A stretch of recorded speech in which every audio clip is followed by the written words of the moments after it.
नमस्कार दोस्तों और सहेलियों, आज हम लोग क्लास 10 विज्ञान का एक बहुत सा महंगा सवाल एकदम सस्ता में समझते हैं। देखिए सवाल में कह क्या रहा है कि दो चालक तार जिनकी लंबाई और व्यास समान है। दो चालक तार ले लिए, लंबाई l है और इसका व्यास है a।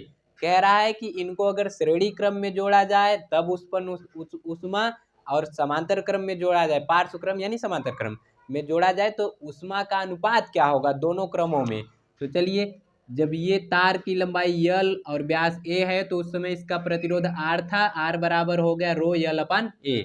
दूसरे वाले में भी सेम होगा क्योंकि लंबाई और व्यास उसका बराबर है।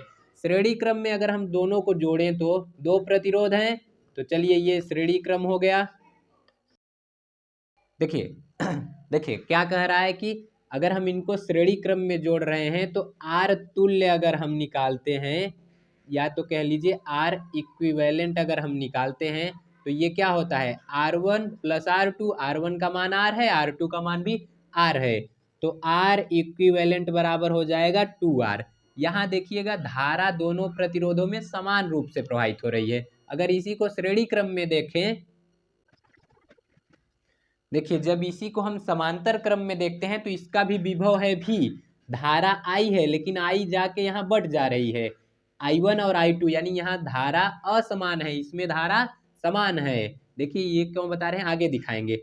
इसका भी पहला प्रतिरोध R, दूसरा प्रतिरोध R, तो यहाँ पर अगर हम R इक्विवेलेंट यानी तुल्य प्रतिरोध निकालें तो 1/R और प्लस में 1/R जोड़ देंगे तो ये क्या हो जाएगा 2/R, यानी 1/R इक्विवेलेंट बराबर क्या हो गया 2/R।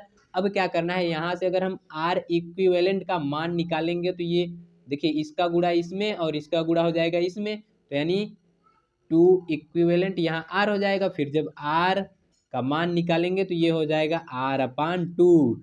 श्रेणी क्रम में प्रतिरोध क्या है 2R, समांतर क्रम यानी पार्श्व क्रम में प्रतिरोध का मान क्या है R/2। अब इसी से रिलेटेड हम इसकी ऊष्मा ज्ञात करते हैं। तो देखिए ऊष्मा के लिए सूत्र आपने पढ़ा होगा, H बराबर होता है v² इंटू T/R। देखिए धारा से भी संबंधित ऊष्मा निकालने के बहुत से सूत्र होते हैं, पर धारा वाला हम क्यों नहीं लिए, क्योंकि इसमें धारा दोनों प्रतिरोधों में समान है I, लेकिन इसमें I1 I2 यानी धारा असमान है, इसलिए और सूत्र नहीं लिए। इस पर देखिए ये हम H1 निकाल रहे हैं किसके लिए श्रेणी क्रम के लिए, और इधर H2 निकाल रहे हैं हम पार्श्व क्रम के लिए, तो यहाँ भी सूत्र यही हो जाएगा। क्लियर इतनी बात से।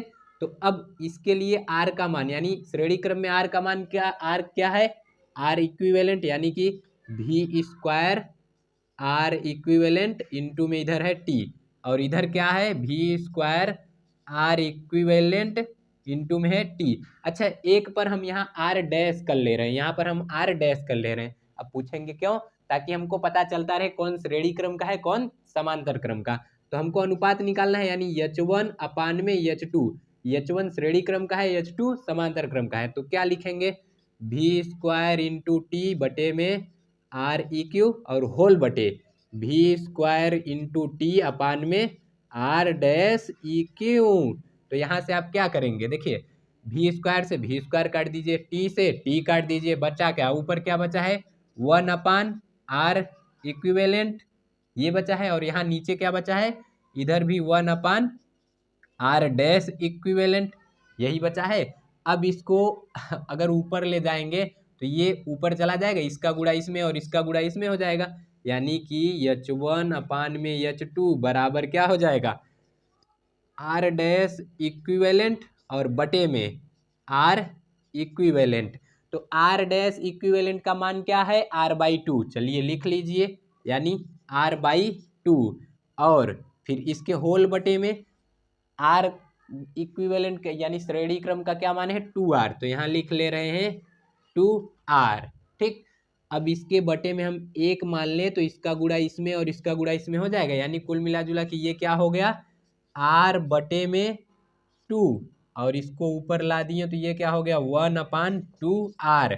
देखिए यहाँ 2 से गुणा कर देंगे तो क्या हो जाएगा, ये हो जाएगा R बटे में 4R, R से R काट देंगे तो अनुपात क्या आएगा 1/, ये मतलब 1/4 आया, यानी कि अनुपात हुआ 1:4।